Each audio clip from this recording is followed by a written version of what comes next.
All right, we're going to North Carolina and we'll talk with Ron. Hi, Ron. What do you got for us today? Yeah, I was calling to ask a question about that purification ritual or ceremony at Acts 21 and 24 when Paul had went to Jerusalem to share about his ministry with the Gentiles to Paul and the elders.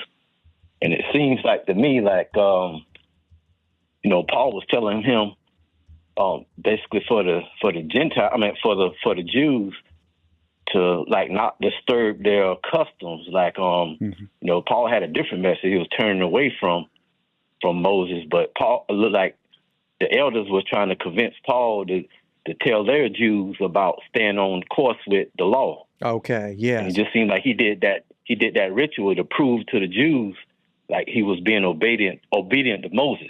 Okay, and are you hearing that from some other place, or are you just coming to that conclusion yourself? No, just coming to the conclusion at and I think it's Acts 21 and 24. It was saying he took place in that ritual to prove, I guess, to prove his obedience to the law. Okay, all right. Well, let's talk about it because it certainly does not say that. It literally does not say to prove his obedience to the law, and it does not say to be saved by the law or to be right with God by the law. None of that is there. And the reason I ask you if you heard this somewhere is because, there's 3 or 4 sources out there today, and there's probably 25 sources over the last 2,000 years, including an early church heretic that was pushing this idea that you had 2 teams, that the early church was divided, that, you had Team James and then you had Team Paul, and that they were in disagreement with each other. And that supposedly you had James over here with the church elders, and they were just the legalistic bunch. And then you had Paul over here, and he was with the grace group, and that there was this big, conflict between the 2 groups. And that is not at all what is happening in Acts 21 or Acts 15. I mean, let's look at the context here. The context is Acts 15. We got the Jerusalem Council. They are addressing issues of whether the Gentiles need to follow the Mosaic law to be saved. And they clearly discount that. They say, no, it's not to be saved. Not at all. And, James is a leader in that church. And what does he say? Well, he says we should not make it difficult for the Gentiles who are turning to God.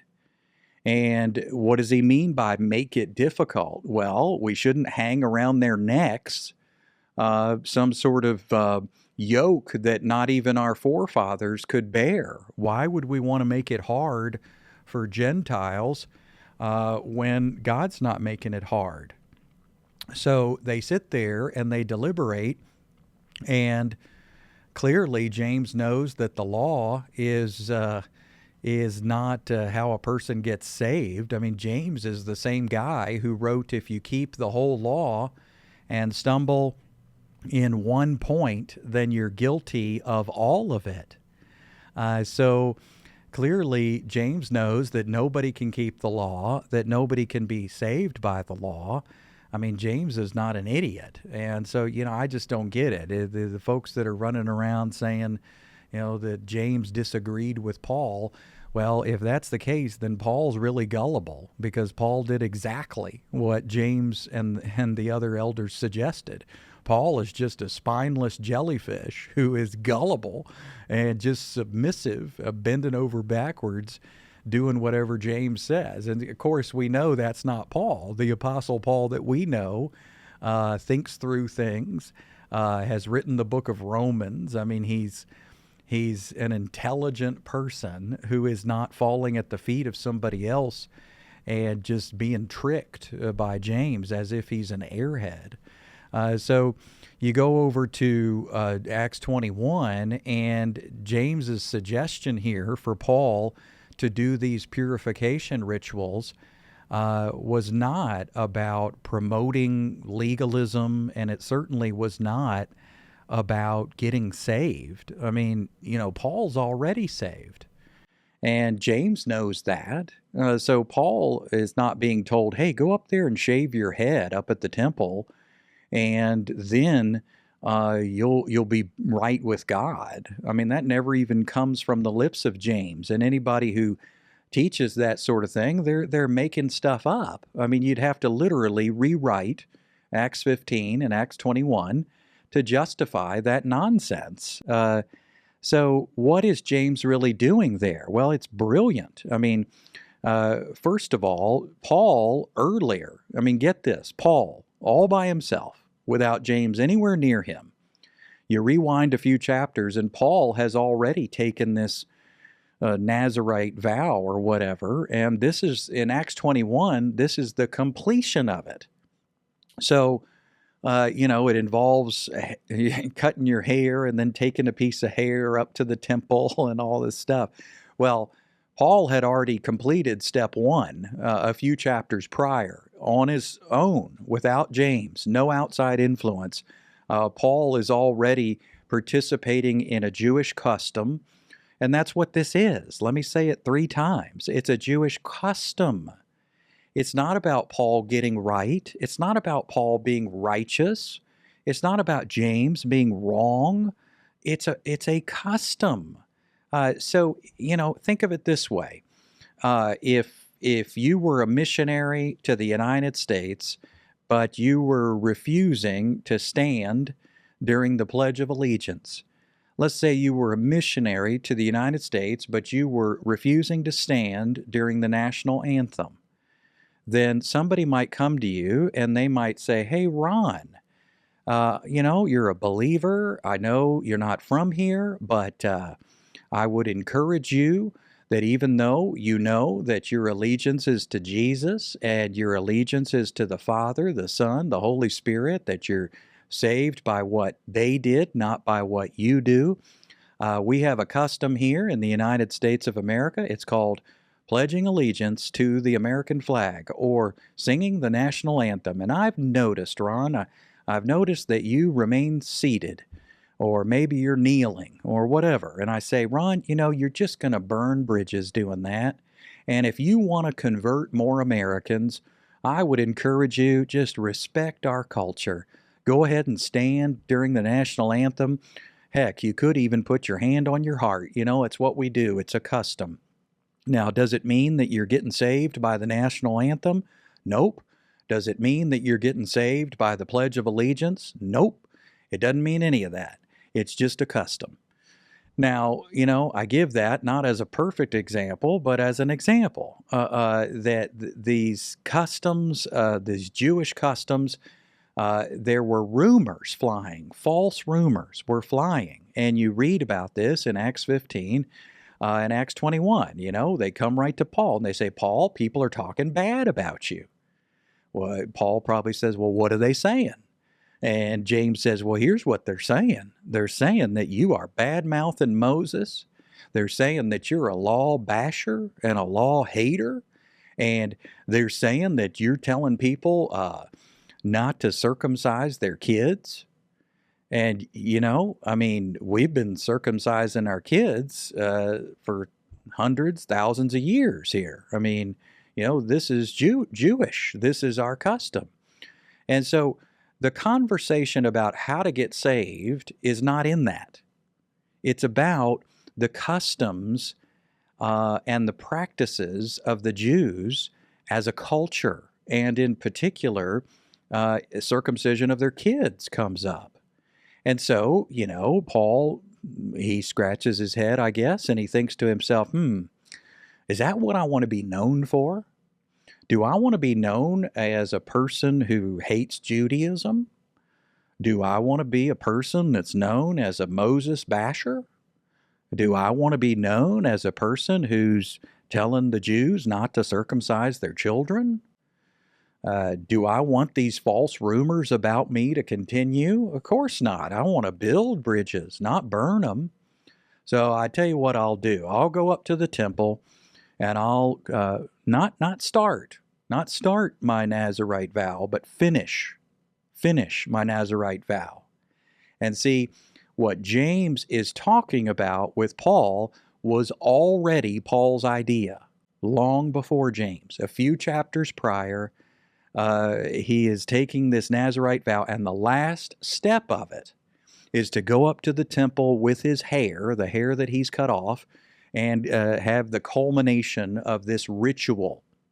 Now, is Paul doing this ritual to get right with God, stay right with God? Nope. Is he doing it to get saved? Nope. Is James thinking he's doing it to get saved? Nope. Is James commanding Paul? Nope. Is James lying to Paul? No. At that point, you were just making stuff up. So it is clearly about the cultural heritage of the Jews. It's about respecting their culture. It is not about righteousness. And so that's why Paul did what he did. He's wanting to maintain unity. He's wanting to dispel false rumors about himself. He was not compromising the gospel. He was simply navigating the complexities of the Jewish Christian relationships. And so, here's what I think in folks that are teaching the opposite, folks that are teaching, oh my goodness, James lied to Paul, and James and Paul were in an argument, and there was James's club and Paul's club, and they were fighting each other theologically. People who are inventing that conflict, first of all, the conflict's not there. You have to read it into the text. But people that are doing that, they just are not, I don't know. I mean, they're not able to separate cultural Judaism from religious Judaism. And I'm going to say that again, because this has been a pervasive issue in a few little circles that talk about grace. I mean, there is a difference between cultural Judaism and religious Judaism. There are Jewish customs that are cultural, and they're not all about trying to get righteous. Again, it's like, pledging allegiance to the flag. It's like singing the national anthem. And the fact that Paul wanted to do a loving thing and build bridges in Acts 15 and Acts 21, it's a beautiful thing. And the fact that James was wise enough to say, hey, you remember that Nazirite vow? Well, let's finish that. Let's go up to if you go up to the temple, people will see you up there, and here's what they'll do. They'll connect the dots. They'll go, whoa, that's the Apostle Paul, that Christian guy. Whoa, he's respecting our culture. Whoa, he's participating in this ritual. Whoa, I thought this was the guy that hated Moses. I thought this was the guy that hated Israel now. I thought this was the guy that hated our culture. So it would be equivalent to seeing Paul in a stadium, at a football game, and saying, whoa, that's the Apostle Paul pledging allegiance to the flag. That's the Apostle Paul singing the national anthem. That just warms my heart. That builds a bridge with me. That makes me want to listen to what he has to say, because he's not an American basher. Clearly, he respects our culture. So that is exactly what Paul is doing in Acts 21. And, quite candidly, it was Paul's idea, the vow thing. As you back up in the book of Acts, you see him doing this on his own. It had nothing to do with James. And then he simply finishes the ritual in Acts 21. And it does build bridges. And people do start to, I'm sure, realize that Paul is not saying, I'm no longer a Jew. It's like you or me saying, I'm no longer an American because I'm Christian now. And so that's what we need to realize. I'm going to say it one last time. This whole thing could be resolved if people would realize there is a cultural Judaism with rituals involved, and then there are people who are religiously Jewish and trying to get righteous by the law. And so when we understand that has always been the case, That's the case today. I mean, you could find tens of thousands of Jews living in this country, maybe hundreds of thousands, maybe millions, I should say, living in this country, the United States of America. And they are cultural Jews, but they're not making any attempt to keep the law. 613 laws, they're not even making an attempt, but they're proud of their Jewish heritage. And so that is what Paul is not wanting to offend. Just like you wouldn't want to offend an American, just like you wouldn't want to offend a Canadian or a person from Mexico or Asia or anywhere else, Paul is extending the olive branch of respect. And that's what we're seeing. And that's what James's heart was. And boy, if people could just see that, then oh my goodness, this whole charade of creating this conflict between James and Paul and two schools of theology and all that stuff, which is nowhere to be found in the text, could just vanish. And we could all be teaching a gospel that is, well, that makes sense and that's consistent and that people can't shoot holes in. But it's embarrassing to see people teaching a conflict between James and Paul that's not even there. So I'll put you back on, Ron. I hope that helps. Does that clarify some, my friend? Yes, I was just going to go back and read a little bit more thoroughly, but it just seems like, to me, it just seems like one is trying to keep the custom, and Moses clearly against that custom at some point.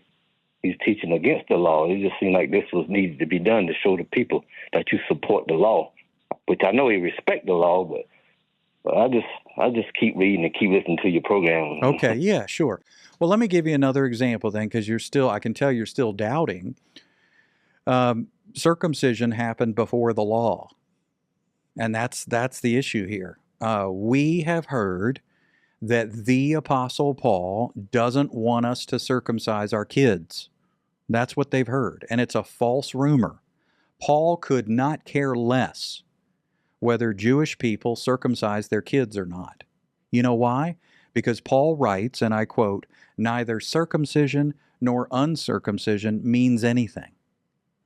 The only thing that matters is faith in Jesus. I don't care if you're circumcised or not circumcised. It's faith in Jesus that matters." So it is a false rumor that they were spreading that Paul was anti-circumcision. Paul was not anti-circumcision. Paul did not want Gentiles to be circumcised because the thought is, why would they? Why would they bother? I mean, Gentiles, why would you do that? But the Jews, get this, the ritual of circumcision, well, that goes all the way back to Abraham. Abraham, the forefather. Abraham, the patriarch. That's not Moses. Moses wasn't even born yet. And so, if the custom comes from Abraham and it's related to God's promise, well, then why would Paul want to be known for an Abraham basher? Why would Paul want to be known as bashing Abraham? Why would Paul want to be known as bashing circumcision? Why would Paul want to be known as disrespecting Jewish customs? So the argument is so easy. The issue is circumcision. Paul has had false rumors spread about him. He doesn't think those rumors are good for the gospel. And so he's trying to bring healing and restoration and build a bridge. And so he does something to say, hey, hello, I respect Israel. And I respect Israel's customs. This is not about keeping the law or being righteous. This is about respecting Israel. So, last point I'll make on this, my friend, is if you don't like what I'm saying, dive deeper, keep reading, and you'll have a big problem on your hands. If you don't like what I'm saying, then Paul's legalistic too, because he did it without James. Paul decided to take this vow without James. James wasn't anywhere around. And so then you got Paul who's wrong, and then you supposedly got James who's wrong, and Paul who's wrong, and then nobody's right except you. I mean, I'm not talking about you, Ron, but this is where people go. And once you've gone down that road, Then you're finding problems with Paul, who took the vow by himself. Then you're finding problems with James, who affirmed that vow and said this is a great way to keep the peace. And then, you're finding problems with Paul and James. Who's left? Well, just you. Apparently, you're making the call here. And see, that's where we've got the most convoluted and confusing interpretation instead of just coming back to one simple truth. Paul's not wrong. He wrote Romans. Paul knows. James is not wrong. He wrote his own epistle, and he says you could keep the whole law and stumble in one point, and you're still guilty of all of it. So Paul and James know the gospel. And if there's anybody that's wrong, it's my interpretation as I'm reading. And so, Lord, teach me, show me. If I have invented a conflict that's not here, resolve it for me. If there's a simpler explanation, show it to me. And I'm just telling you that, after 25 years of studying it and going back and forth about it, I've landed in a place where I think the simplest explanation is that James and Paul want to build bridges with the Jews, and they're doing it for cultural respect reasons. And that is plain as day. Paul doesn't want to bash Israel. Paul doesn't want to bash circumcision. Paul doesn't want to prevent Jewish children from being circumcised. That's not his agenda. Who cares if you're circumcised or not? What he cares about is their faith in Jesus. And that's the issue at hand. Not salvation. It's not a salvation thing. So I hope that helps, Ron. Reach out to us again anytime. Great to hear from you. All right, let's go. We got just a couple of minutes. We're going to fly out to Virginia, my home state, where I'm originally from. Hey, Richard. Hey, Brother Farley. God bless you. Good home state. Yeah, go for it. My question is with the original gentleman on there about Paul going to the church at Rome. Yeah. Wasn't he warned by the Holy Spirit not to go just a chapter or so before, that they prophesied over him saying the Holy Spirit says don't go to Jerusalem? Then Paul makes that great declaration like Peter, not only am I willing to go, but I'm going to die for Jesus. Right answer, but wrong method, since he received the gospel of grace and peace. And when he got to the church at Rome, which was headed by the Lord's brother, they told him, now, Paul, we hear this message that you've been preaching, and they don't have to be circumcised or obey Moses. But you see here that there are many believers in Jesus, yet they are zealous for the law. Do what we tell you. Didn't he almost undo what the Holy Spirit warned him not to go and do? No, absolutely not. That is not in the text, and that's a fabrication. Who's zealous for the law? I ask you 3 times, who in that paragraph is zealous for the law? The subject of that sentence is they. They are zealous for the law. Who's speaking? Well, James is speaking. Who's he talking about? Somebody else. He's saying they, those people over there, they are zealous for the law. And what else does he say in the same chapter? He says, we got a PR problem, Paul. We got a PR problem. And the PR problem is that people think you hate their children and that you are denying circumcision to their children. People think you are anti-Jewish. People think you are anti-circumcision. People think you are anti-Israel. We've got a PR problem, Paul. And that's what's going on there. There is nobody that is zealous for the law except they. That's the subject of that sentence. They are zealous for the law. Is James zealous for the law? No, sir. It does not say that. You would have to scratch out they and write James in. James is talking about a third party, and he says they are zealous for the law. So, Paul, we got a big problem on our hands. We got a bunch of people who are zealous for the law. What do we want to do with them? Well, we want to save them. We want to reach them. So right now, they think you're an Israel hater. How can we fix this, Paul? Well, here's an idea. Why don't you go up to the temple and show respect for their customs? And that is exactly what's happening. Now, as far as Paul disobeying God, that didn't happen either. What you've got is a prophecy from Agabus. What's the prophecy? The prophecy is not, you better stay out of the temple, you better stay out of Jerusalem. That's not the prophecy. That's not what it says. Acts 21 verse 10, you know what it says? It says, if you go up there, you are going to find trouble. And you know what Paul says? Well, I feel compelled. Obviously, he feels compelled by the Spirit to go. Oh, he's been warned. He's been warned that there's danger up there. But what's his take? I'm going to go anyway. I'm going to go even if there's danger. So you see, what people are doing is they are twisting the text. It never says James is zealous for the law. It never says Paul is zealous for the law. It never says Paul is disobeying God by going up to the temple. It doesn't say anything like that. It reads completely differently. They are zealous for the law, it says. How can we reach them? Let's show respect for their culture. How can we show respect for their culture? Let's go up and participate in their traditions. And then they will see that we are not Israel haters. We are not haters of the Jews. We need to build bridges instead of burning them.